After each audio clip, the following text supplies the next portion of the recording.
6장 1절부터 7절까지 말씀.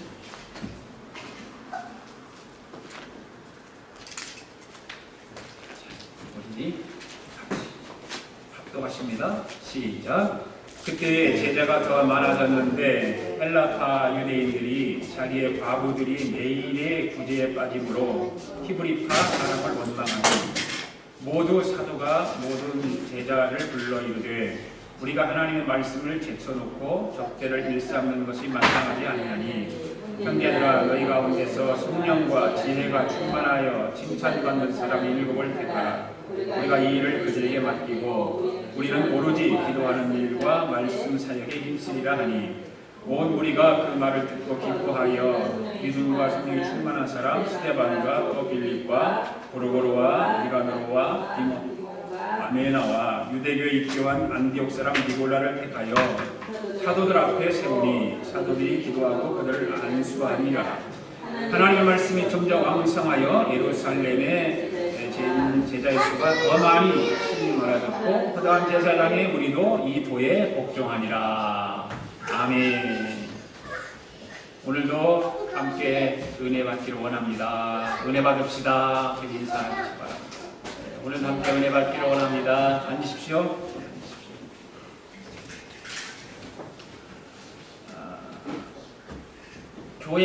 교회는 이제 공동체죠. 공동체.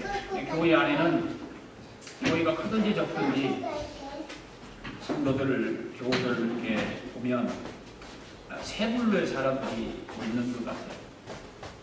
어떤 교우들은 구경꾼 같이 와서 교회에 와서 예배드리는 그런 교우들이 있고, 어떤 분들은 말꾼이 있는 교우들이 말꾼, 어떤 분들은 일꾼이 있고, 그런 세 분류로 이렇게 분류해 보면 그런 것 같습니다. 구경꾼은 어떤 사람일까?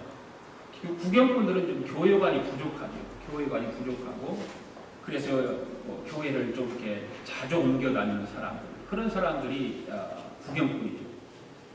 교회 왔다가 재미가 없어. 교회 와서 그 교회 어떤 교회 가면 재미가 없어. 그러니까 재미로 교회를 다니는 사람이기 때문에 재미가 없으면 또 다른 데로 옮겨가. 근데 말꾼이 있죠. 말꾼은 이 사람 저 사람에게 이렇게 좋은 말을 하면 좋은데 안 좋은 말만 옮기고 말을 하는 사람. 그래서 그런 사람들 때문에 교회가 시끄럽게 되기도 하고 그렇죠. 일꾼 신자가 있죠. 일꾼 신자. 일꾼 신자는 뭐 다 잘 아시지만 말이 없이 자기에게 주어진 직분을 충성스럽게 잘 감당하는 사람이고, 그런 사람들은 항상 교회에 덕을 끼치는 사람이죠. 교회에 덕을 끼치는 사람. 교회는 구경꾼 신자나 말꾼 신자가 많으면 안 좋겠죠. 그런데 일꾼 신자가 많아야 되는 것입니다. 일꾼 신자가 많아야 교회는 부흥을 하고 신앙생활하는데 힘이 있는 것이죠. 마태복음 20장에 보면 또 예수님께서 포도원 품꾼에 대해서 비유로 말씀하신 말씀이 마태복음 20장에 나옵니다. 포도원 주인이 이른 아침에 밖에 나가서 장터에 놀고 있는 사람을 불러다가 포도원에 들어가서 일하라고 이야기를 합니다. 여기 포도원은 무엇을 가리켜? 바로 교회를 가리키죠. 교회를 상징적으로 가리키고, 포도원 주인은 예수님을 상징하고, 장터에 놀고 있는 사람들은 사람으로 이렇게 우리 자신들이 그렇게 비유를 하고 있죠. 장터에서 놀고 서 있는다고 하는 것은 별로 쓸모가 없고 별 볼 일 없는 사람들이잖아요. 그러한 우리들을 포도원인 교회로 들여보내줘서 우리를 일하라고 이 포도로 들여보내신 것이거든요. 그렇기 때문에 교회 안에 있는 모든 신자들은 주님을 위해서 일하는 사람들이 되어야 한다는 것입니다. 하나님은 일하는 사람에게 복을 주십니다. 아멘? 집에서도 일 잘하고 그런 사람들을 좋아하잖아요. 일하지 않는 사람 별로 집에서도 칭찬 듣지 못하잖아요. 좀 나가서 일 좀 하지, 왜 맨날 너는 놀기만 하냐, 이러면은 그 얼마나 부모 마음이 안타깝겠어요. 또 남편이 놀고만 먹고 놀고만 하고 놀러만 다니고 그러면 아내 입장에서는 얼마나 힘들겠어요. 요즘에는 뭐 온 세계가 다 서로가 같이 일하는, 부부가 일하는 시대, 우리나라 같은 경우 옛날 같은 여자는 일 안 하는 그런 시대가 있었지만 지금은 그래도 많은 온 가족들이 하나가 되어서 일하는 시대에 우리는 살아가고 있습니다. 마찬가지로 교회도 모든 교우들이 협동심을 가지고 하나가 되어서 열심히 일하는 교회가 되어야 한다는 말입니다. 열심히 일하는 교회. 구경꾼이 있는 그런 많은 그런 교회가 아니고 말꾼이 많은 교회가 아니라 열심히 일하는 교회가 되어야 하는 것입니다. 오늘 본문 말씀을 보면 오순절날 성령 강림이 시작되고 초대교회가 크게 부흥이 일어나기 시작합니다. 그런데 일꾼을 임명하고 조직을 갖춤으로써 큰 균형 있는 교회를 성장하는 그런 모습들이 오늘 본문에 보면 볼 수가 있잖아요. 그 오늘 본문 말씀 속에서 교회가 왜 직분자를 세워야 하는가, 그리고 어떤 사람들이 하나님의 교회의 직분자로 세움을 받아야 하는가에 대해서 잘 기록해 놓았습니다. 교회에서 직분자를 세울 때 오늘 본문의 말씀을 기초해서 세우면 아무 이상 없습니다. 그런데 거기에 기초를 두지 않기 때문에 교회 문제가 많이 생기죠. 그래서 오늘 증인들의 이야기 19번째, 이런 일꾼이 되십시오라고 하는 제목을 가지고 이런 세 가지 정도로 말씀을 드리려고 합니다. 첫째, 왜 일꾼을 세우게 되었을까? 왜 교회가 일꾼을 세우게 되었을까? 자, 1절 말씀 같이 읽습니다. 시작. 그때 제자가 더 많아졌는데 헬라파 유대인들이 자기의 과부들이 매일의 구제에 빠짐으로 히브리파 사람을 원망하니. 여기 그때예라고 하는 말, 그때가 언제일까라고 하는 거예요. 그때. 지금까지 공부해왔잖아요. 1장부터 쭉 해서 5장까지 공부해요. 그때가 언제예요? 복음을 받아서 침례를 받은 사람이 많아질 때, 그 말입니다. 네. 구원받는 사람이 날마다 더해서 많아질 때, 그때를 말하는 거죠. 그때라고 하는 건 그것입니다. 그래서 사도들이 나가서 복음을 전도할 때 한 번에 3,000명이 교회로 몰려드는 거죠. 얼마나 많아요? 3,000명. 초대교회가 사도들의 생명을 건 복음 전도를 통해서 복음을 가르치고 그러므로 인해서 부흥이 일어나기 시작한 거예요. 그때가 바로 그때예요. 사도들의 사역을 통해서 표적이 일어났습니다. 그러면서 믿는 자들의 수가 점점 더 엄청나게 더 많아졌습니다. 엄청나게 많아진 거예요. 바로 그때가 바로 그때예요. 교회가 양쪽으로 크게 부흥하는 것은 좋잖아요. 좋아요. 그런데 또 단점도 있어요. 좋은 것만 있는 것이 아니에요. 사람이 많아지면 자동적으로 그 안에 문제가 발생하게 생기게 돼 있어요. 사람이 많아지면. 부작용도 일어나게 되어 있고요. 어떤 문제가 생겼을까? 초대교회에. 오늘 본문에서 초대교회에 일어났던 그 일들이 어떤 일이었을까? 초대교회는요, 두 종류의 유대인들이 있었어요. 두 종류의 유대인들. 어떤 유대인들이 있냐면, 하나는 예루살렘 안에서 살아가는 팔레스타인 유대인들이 있었어요. 지금도 그렇죠. 그리고 그들은 조상 때부터 내려오는 아람어를 사용합니다. 그들의 생활 속에서는 이교 생활 요소가 없다고 자랑하는 유대인들, 자기들이 이방 민족이 아니라는 거예요. 온 택함받은 민족이라는 생각을 하고 있는 사람들. 또 다른 하나 분류의 사람들은 이방 나라에 있는 사람들. 이방 나라에서 온 유대인들. 그래서 이방 나라에서 온 유대인들이 있는데 그들이 오순절에 참석하기 위해서 예루살렘에 왔다가 예수님을 받아들이고 거기서 머무르는 사람들. 그럼 정착하는 사람들. 그들은 몇 대를 팔레스타인에 떠나서 살아왔기 때문에 히브리 그 언어를 다 몰라요. 그래서 헬라어를 써요.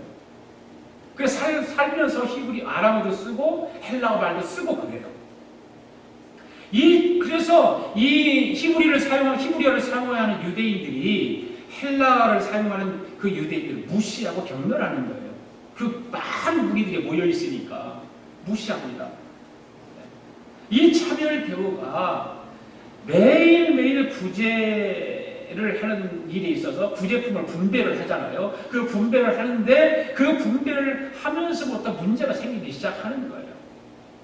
전통적인 유대인들의 헬라파 이교도에서 이방 나라에서 온 유대인들을 무시하기 시작하는 거죠.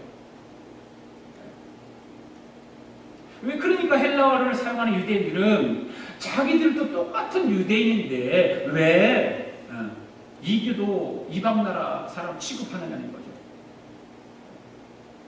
형제로서의 무시하지 말고 소위를 당하는 것에 대해서 불평하기 시작하는 것입니다. 그런데 사도들이 이런 일을 이렇게 하면서 보니까 문제가 점점점 쌓이기 시작하는 거예요. 교회 안에. 그래서 문제를 더 이상 거기에 휘말려서는 안 되겠다. 말려들어서는 안 되겠다. 그래서 이 문제를 해결하고 이 문제를 바로잡기 위해서 7 십자를 선택하게 되는 거예요. 이유가 바로 그거예요.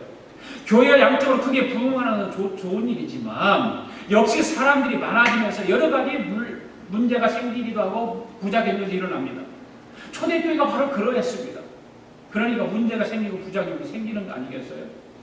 사람이 많아지니까 별의별 사람 다 있잖아요.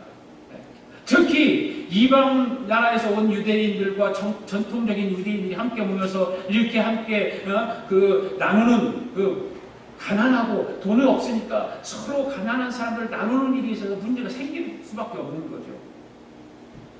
실제적인 문제의 동기가 바로 그런 것입니다.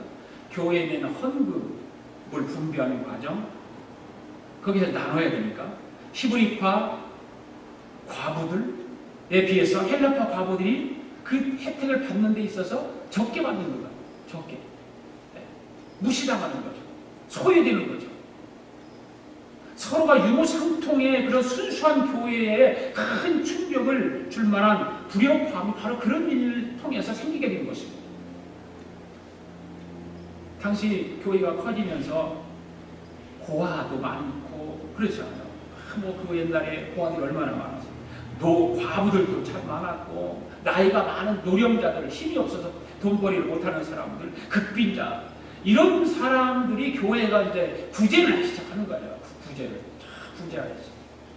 특히 유대인들은 그 율법에 따라서 의무적으로 성경의 구약 성경 고아와 과부를 돌보라는 이야기가 있어요. 그러니까 유대인들은 그 구약 성경에 의지해서 이 고아와 과부들을 철저하게 돌봐야 했습니다. 그런데 이 과부들을 돌보는 그 구제가 헬라파 유대인들 입장에서 보니까 자기네 쪽 사람에게 소외된다고 생각하면서 갈등이 일어나기 시작하는 거예요. 네. 이 갈등은 이 이방인 유대인과 전통적인 유대인의 갈등이 아니라 아람어를 사용하는 히브리어를 사랑하는 본토 유대인과 헬라어를 사용하는 그 유대인과 갈등인 거예요. 그러니까 참 지금도 이스라엘에 가면 바로 그런 일들이 허다해요. 무시다가 이 사도행전을 보면 초대교회 성령의 힘과 능력과 기적이 수시로 나타나지만 반대로 인간적인 부족한 그런 모습들도 나타난 게 된 것입니다. 즉 교회 초창기의 능력 있는 삶, 그렇죠? 성령 충만해서 성령 충만이니까 능력 있는 삶이 막 여기저기서 일어나는 거예요. 그리고 거기에 그 능력 있는 삶을 일어나니까 기쁨이 생기게 되는 거예요. 그래서 서로 나누고 베풀고 막 이런 일이 막 생겼어요. 성령 충만한 삶들이 나타나자 갑자기 그런 성령 충만했는데 그럼 교회 안에 불협화음이 일어나지 말아야 되잖아요. 그런데 역시 성령 충만한 가운데도 교회가 커지니까 불협화음이 생기기 시작하는 것입니다. 그런 불화의 불만의 소리가 생기는 것이 당연합니다. 왜냐하면 아무리 초대교회가 건강한 교회라도 성령이 충만한 교회라도 그 안에는 연약한 사람들이 모이는 곳이라서 말이에요. 교회는 연약한 사람들이 모이는 곳이에요.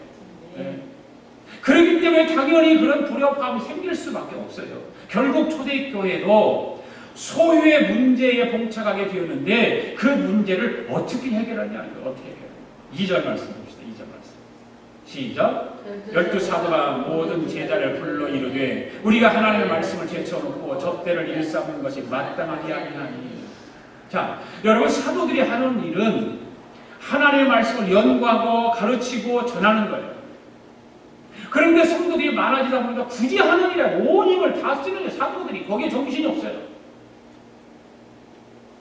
그런데 싸우지나 안 하면 괜찮겠는데 그 굳이 하는 일 때문에 헬라파와 히브리파가 서로 모여 싸움만 하고 있는 거야. 싸움만 하고. 소외당하는 사람 왜 우리를 소외시키느냐고 분쟁이 생기는 거예요. 그러다 보니까 자기 사도들은 말씀 연구하는 시간도 줄어들고 기도하는 시간도 줄어들어서 말씀이 약해지기 시작하는 거예요. 말씀이 약해지기 시작해요. 목사가 말씀이 약해지면 여러분 누구보다도 목사인 본인이 제일 먼저 알아요. 더 잘 알아요. 그리고 그날 설교를 듣는 성도들도 알아요. 말씀을 듣는 성도들도 잘 알아요.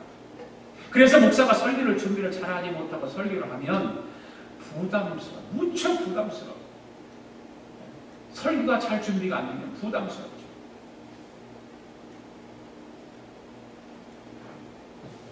초대교회 사도들도 그렇게 말씀을 연구하고 기도하면서 그 말씀을 전하고 가르치고 해야 되는데 그런 일을 하다 보니까 약해지기 시작하는 거예요. 그 문제를 놓고 고민하던 사도들이 제자들을 불러요. 그 당시 제자들은 예수님을 구주로 고백한 사람들을 모두 제자라고 불렀어요. 성도라고 하는 말을 안 썼고 제자라는 말을 썼죠. 성도는 현대 교회들이 만들어낸 거예요. 성경에는 성도라는 말이 없어요. 초대교회는 제자다 그렇게 말해요. 그래서 그 고민에 빠져 있는 사람들을 제자들을 불러놓고 우리가 하나님의 말씀을 제쳐놓고 이런 구제하는 거 공개하는 일만 하는 것이 마땅하지 않다라고 하면서 대신해서 7 집사를 택하여 세워야 되겠다라고 하는 말을 합니다. 이 초대교회는 사도들이 직접 7 집사를 뽑은 게 아니에요. 제자들을 통해 지금으로 말하면 성도들에게 이러한 사람들을 너희들이 천거해라. 추천을 해라. 그게 기준이 있는 거지, 기준이. 그 목사가 교회 안에 잡다한 일을 빼앗기지 않기 위해서 집사를 세우는 거 아니에요, 목사가. 네. 목사가 오늘날도 그런 것이요. 재직을 세우고 직분자를 임명한 세우는 목적도 초대교회. 그래서 세우는 거예요. 초대교회와 똑같이. 그렇기 때문에 교회 공동체 안에 재직들이 목사가 교회 안에 사소한 일을 신경을 쓰지 않도록 봉사하고 헌신해야 된다 그 말입니다. 강단의 말씀이 약하여지지 않도록 교회 안에서 여러 가지 일들은 교회 일꾼들이 하는 거예요. 그러니 그렇게 못하죠. 많은 교회들이 그 일을 못해요. 특히 이민교회는 더더군다나 그렇게 못해요. 왜? 목사 입장에서 보니까 성도들이 너무 힘들게 일하고 그러니까 그게 안타까운 마음이 들으니까 목사가 그냥 성도들 일하고 좀 쉬게 해주고 목사가 다 하는 거죠. 다. 네. 그럼 우리가 초대교회로 돌아가서 해야 돼요. 왜 교회가 이런 일꾼들을 세우는가? 왜 교회가 재직들을 세워서 하게 하는가? 그걸 바로 성경을 통해서 우리는 바로 알아야 된다 그 말이에요. 그럼 두 번째는 교회의 그럼 일꾼이 자격은 어떤 사람들에게 주었느냐 그 당시에 3절 4절 읽습니다. 시작. 형제들아 너희 가운데서 성령과 지혜가 충만하여 칭찬받는 사람을 7을 택하라. 우리가 이 일을 그들에게 맡기고 우리는 오로지 기도하는 일과 말씀 사역에 힘쓰라니. 어떤 사람이죠? 세 가지 그 조건이 갖춘 사람들. 이 세 가지가 있는 사람들. 바로 성령이 충만하고 지혜가 충만하고 칭찬 듣는 사람. 거기 한 가지 더 붙이면 아마 믿음 있는 사람. 이 네 가지를 잘 갖춘 사람이 너희들이 천거해라 그 말이에요. 제자들을 불러놓고 그 얘기를 하는 거예요. 사도들이. 이런 네 가지가 충족되어 있는 사람들을 너희들이 7명의 집사를 뽑아라. 여러분 회사를 경영하는 사람들이 대기업을 경영하는 사람이든지 중소기업을 경영하는 사람이든지 아니면 아주 작은 기업을 경영하는 사람들인지 똑같이 사원을 뽑을 때 아무나 함부로 뽑을까요? 아무나 함부로 안 뽑죠. 시험을 치고 면접을 보고 연수도 시켜보고 그래서 합당한 사람을 자기 회사에 사원으로 직원으로 뽑는 것입니다. 그런데 하물며 주님의 몸된 교회를 위해서 봉사할 일꾼을 뽑는데 아무나 함부로 뽑아서 될까요? 안 되겠죠. 교회 일꾼도 역시 성경에서 말씀한 대로 그 기준에 맞춘 사람을 뽑아야 하는 거예요. 그래야 부작용이 없어요. 목회를 하다 보면 어떤 사람은 직분자를 이제 목사가 기도하면서 또 그동안에 몇 년도 같이 신앙생활하면서 이분은 정말 신앙생활 성령이 충만하고 지혜도 있다, 믿음도 있다 생각하고 이제 직분자를 세워요. 그런데 먼저 직분자가 된 그런 분들이 목사님 저분은 왜 직분 안 주세요? 저분도 좀 직분 주시죠. 그렇게 얘기하는 분들이 있어요. 교회 목회하다 보면. 그때 얼마나 입장이 곤란해. 목사는 거부할 수도 없고 받아들일 수도 없고 굉장히 힘든 거예요.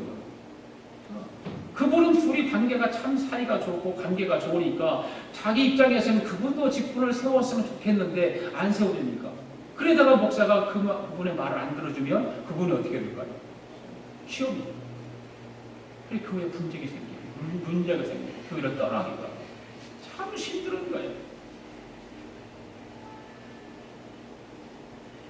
교회 일꾼들을 세울 때도 마찬가지입니다. 성경에서 말씀한 대로 자격을 갖춘 사람을 뽑아야 하는 것입니다. 할렐루야.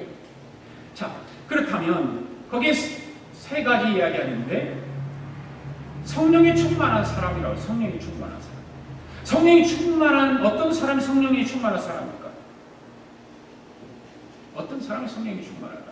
밤은 기도하고 은사를 나타내고 이런 사람이 성령 충만한 사람일까? 물론 그런 사람들 성령 충만한 사람들이에요. 더 중요한 것은 뭐냐? 생활 속에서 성령의 열매를 맺는 사람들이 성령 충만한 사람들이에요. 할렐루야. 네. 아까 우리 찬양했죠? 갈라디아서 5장 22절 23절 말씀. 오직 성령의 열매는 사랑과 희락. 우리 한번 다시 한번 불러볼까요? 오직 성령의 열매는 사랑이라 화평. 오직 성령의 열매는 사랑이라 화평. 인내와 자비와 양선, 충성과 온유와 절제. 오직 성령의 열매는 사랑이라 화평.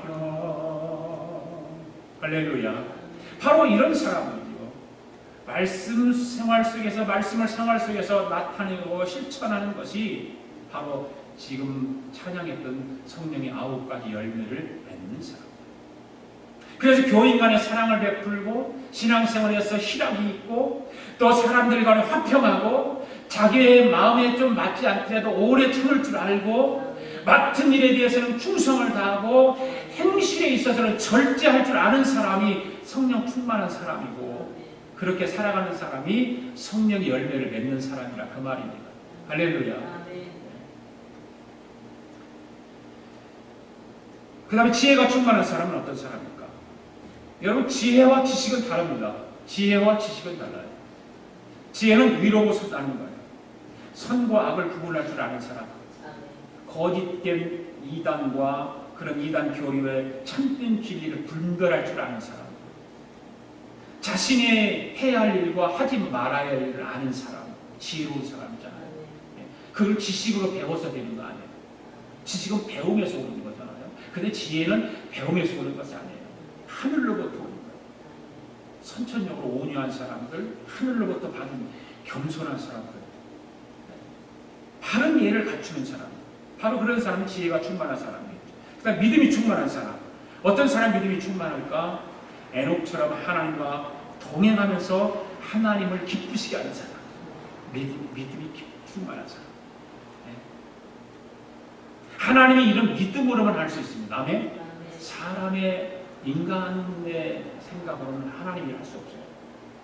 오직 믿음으로만 할 수 있어요. 그래서 교회 안에서 믿음이 없는 사람, 직분자가 되면 하나님의 일을 제대로 못합니다. 믿음이 없는 사람 자꾸만 자기 생각대로 가려고. 그리고 자기 주관적으로 하려고, 자기 경험으로 하려고 하고. 그러다 보면 힘들고, 그러니까 어려워지죠. 자기 생각대로 자기 주관대로 못하니까 시험에 들죠. 여러분, 하나님의 일은 믿음으로 할 때 역사가 일어나는 줄 믿습니다. 믿음으로 일어나요. 우리 아가페 성도들은 믿음이 충만한 사람들이 되기를 바랍니다. 칭찬 듣는 사람을 7시사로 세우라고 해요. 칭찬 듣는 사람. 여기서 칭찬은 교회 안에서만 칭찬이 아니에요. 교회 밖에서도 칭찬 듣는 사람. 칭찬을 듣지 못하고 나쁜 소문이 들리는 사람은 교회 직분자가 되어서는 안 돼요. 왜? 하나님의 복음을 방해할 뿐만 아니라 교회 성장에도 방해가 되기 때문에 안 됩니다. 우리 아가페 교회 교우들은 모든 사람들에게 칭찬 듣는 사람 되시기를 바랍니다. 5절 6절 읽어보겠습니다. 시작. 온 무리가 이 말을 기뻐하여 믿음과 성령 충만한 사람, 믿음 스데반과 빌립과 프로고로와 니가노로와 디몬과 바베나와 유대교에 입교한 안디옥 사람 니골라를 택하여 사도들 앞에 세우니 사도들이 기도하고 그들에게 안수하니라. 온 무리가 이 말을 기뻐했다고 했어요. 사도들의 이야기를 듣고, 그러니까 그 제자들이, 온 무리들이 그 사도들의 말을 듣고 성령이 충만한 사람, 지혜가 충만한 사람, 칭찬 듣는 사람, 믿음이 충만한 사람, 이런 7명을 딱 뽑았어요. 그래서 그 사람들 바로 이 사람들입니다라고 사도들 앞에 세우니까 사도들이 그들에게 안수해서 집사로 세웁니다. 여러분, 그 많은 사람들 중에 주님의 몸된 교회를 위해서 일꾼으로 뽑았다고 하는 것은 대단한 영광입니다. 할렐루야. 엄청난 영광인 것입니다. 현재 주님의 교회인 우리 아가페 교회 일꾼으로 섬기시는 직분자 여러분은 참으로 영광스러운 직분인 줄을 알아요. 그래 감사해요. 그 직분을 소홀히 하면 안 돼요. 그 직분을 정말 하나님 앞에 감사하게 생각하면서 직분을 잘 감당해야 될 줄 믿습니다. 마지막으로 세 번째, 일꾼을 세운 결과는 그럼 어떻게 나타났을까라고 7절 말씀 읽습니다. 시작. 하나님의 말씀이 점점 왕성하여 예루살렘에 있는 제자의 수가 더 심히 많아지고 허다한 제사장의 무리도 이 도에 복종하니라. 아멘. 사도들이 교회 안에 모든 일을 하다 보니까 교회안이 시끄러워지기 시작했고, 기도하는 일도, 말씀 전하는 것도, 말씀을 가르치는 일도 약해지기 시작했어요. 그래서 교회 안에 일꾼을 세웠습니다. 그리고 교회 안의 모든 봉사일을 그들에게 맡겼습니다. 직분자들.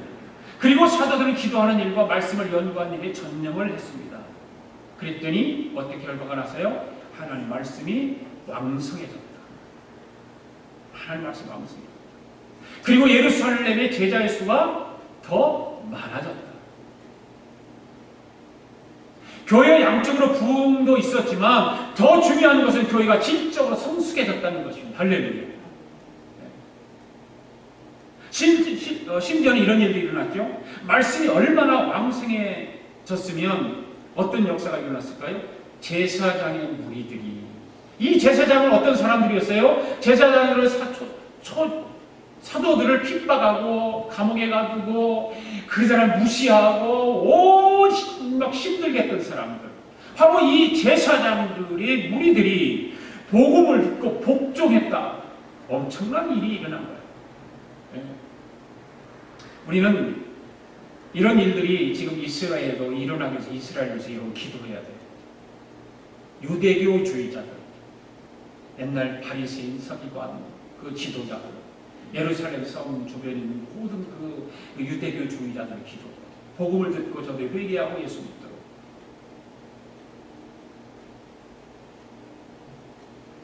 이 제사장 무리들은 어떤 사람들이었습니까?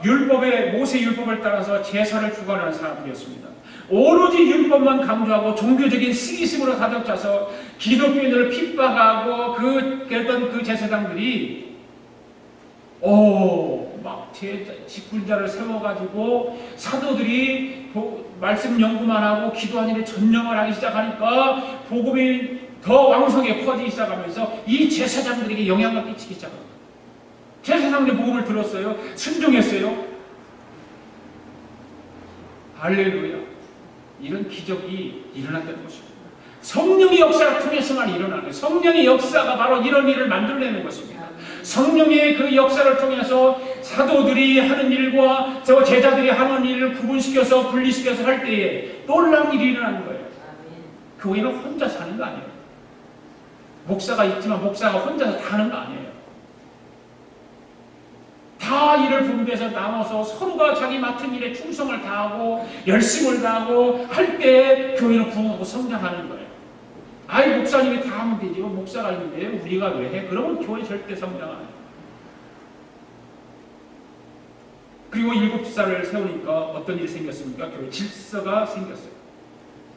어지럽고 싸우고 분쟁했던 그런 것들이 다 이제 없어졌어요. 어느 교회는 크게 부흥을 하는 중에 직분자들을 잘 못 세우는 바람에 교회가 문제가 생기고 결국 신자들이 교회를 떠나면서 교회가 그냥 없어져 버렸어요. 그런 교회도 있어요. 이민교회 많아요. 그런 교회. 또 어떤 교회는 목사가 목회 전념하게 해서 직분자들을 세웠는데 이 세움을 받은 직분자들 때문에 목회를 바로 못하고 괴로워하는 목사님들 많아요. 제가 언제 그런 말을 했어요. 저도 목회를 하면서 직분자를 세워오면 목회자 입장에서 참 몇 년 동안 같이 신앙생활을 하면서 정말 성실하게 신앙생활을 잘하고 이분 직분 주면은 정말 직분을 하나님 이름으로 주면은 참 더 열심히 잘하겠다고 주는 사람이 있고 어떤 사람은 조금 부족하지만 성품이 좀 온유하고 그래서 직분을 줘. 그럼 믿었던 사람이 반대로 하는 경우가 훨씬 더 많아요. 조금 부족해도 성품이 온유하고 그래서 성경이 말하는 대로예요. 성령 충만하고 칭찬 듣고 지혜가 있는 사람을 그래 세우라는 거예요. 성경적인 거예요. 목사도 그렇게 해야 되는데 그렇게 하지 못하고 어떤 인간적인 생각을 가지고 한단 말이죠. 그럼 틀림없이 거기에 실수, 오류가 생겨서 문제가 생기게 돼 있어요.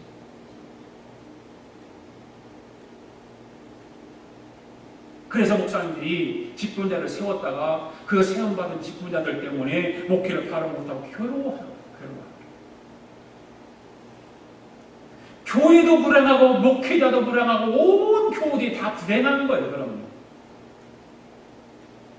오늘 본문의 초대교회는 그렇지 않았어요. 7명의 집사를 세우면서 하나님 말씀이 더 왕성해졌습니다. 할렐루야. 예루살렘의 제자의 수가 더 심히 많아졌습니다. 오늘 우리 아가페 교회는 초대교회 같은 말씀이 왕성하고 제자의 수가 많아지는 부흥하는 교회가 될 줄로 믿습니다. 우리는 그 꿈을 가지고 소망을 가지고 믿음을 가지고 하나님께서 맡긴 사명을 감당해 나가면 이루어지는 것입니다. 한 나라가 제대로 서려면 권력 핵심부들이 다 있잖아요. 그 권력의 핵심부에 있는 사람들이 자격 없는 사람들이 자리를 차지하게 되면 그 나라는 망하는 거예요. 한 기업도 마찬가지예요. 유능한 인재를 찾아서 핵심 부서에 임명을 해야 하는데 그래서 그들이 중요한 요직에서 자신의 실력을 발휘할 때 회사가 더 발전하잖아요. 그런데 그러지 못한 사람들을 주요한 임직 자리에 세워놓으면 그 회사는 망하는 거예요. 회사도 다 털어먹고. 교회도 마찬가지 아닐까요? 오늘 아침에 우리 집사는 한국 갔다 와가지고 옛날에 신앙생활 하던 교회의 일들을 듣고 이야기합니다. 재정부장이었어요. 교회 은행 대리 차장이었어요. 은행 대리. 교회 재정 관리했어요. 지점장이었어요. 수년간 교회 재정을 맡아서 했어요. 그런데 매년 교회 돈을 빼다가 자기가 다 어떻게 썼는지 썼대요. 그게 알아진 거예요. 알려진 거예요. 엄청난 돈이었어요. 그 교회가 어떻게 하겠어요? 그리고 그 사람 집을 다 법정을 하고 차압을 다 시키고 이런 일을 했대잖아요. 그러니까 교회 일꾼을 잘못하면 하나님의 돈도 무섭게 생각 안 하고 자기가 착복하고 자기의 이유에 의해 쓰고 이런 일이 생기는 거예요. 그것이 그 한 개만 아니라 현대 교회들이 가끔 그런 일들이 터지는 것을 우리는 듣습니다. 바로 유능한 사람, 성경대로의 그 이야기를 하나님께서 말씀하시는 성경들에 의해 성령에 의해서 직분자를 세우면 문제가 안 생기기 때문에 그렇지 못하기 때문에 그런 일이 생기는 것입니다. 오늘 본문의 말씀과 같이 자격이 있는 재직을 뽑아서 세울 때 그 교회는 활발하게 교회 사역이 이루어질 것이라고 성경은 말합니다. 성경은 그것을 우리에게 본을 보여줬고 픽처로 우리에게 보여주는 거예요. 목사가 아무리 유능하고 재직들이 잘 무능하다 할지라도 재직들이 일꾼자들이 잘 돕지 못하면 한국에서 그렇게 유명한 목사님이 미국 가서 이민 목회 들어갔다고 오지요. 못하고 돌아가는 목사님들 수많아요. 이민 목회하고 한국 목회하고는 완전히 다르니까 왔다가 유능하지만 그게 안 되는 거예요. 여러분, 교회의 직분은 결코 명예가 아닙니다. 하실 것입니다. 그런데 그거를 명예로 알고 교회 다니는 사람이 있다고 말해요. 그런 사람들은 항상 문제가 됩니다. 교회의 직분은 선한 청지기처럼 봉사하고 충성하라고 주어지는 직분인 줄로 믿습니다. 모두가 다. 그래서 주님의 몸인 교회 일꾼으로 부르심을 받은 저와 여러분들은 주님께서 맡겨주신 일에 감사하고 작은 일이라도 할지라도 충성한 다하는 일꾼이 되기를 바랍니다. 네.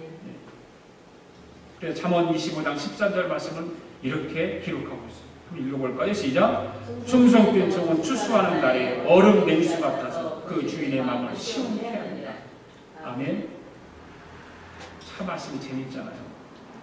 여러분, 더운 날 추수를 하고 난 뒤에 냉수 한 그릇을 마시면 얼마나 기분 좋을까요? 진짜 기분 좋거든요.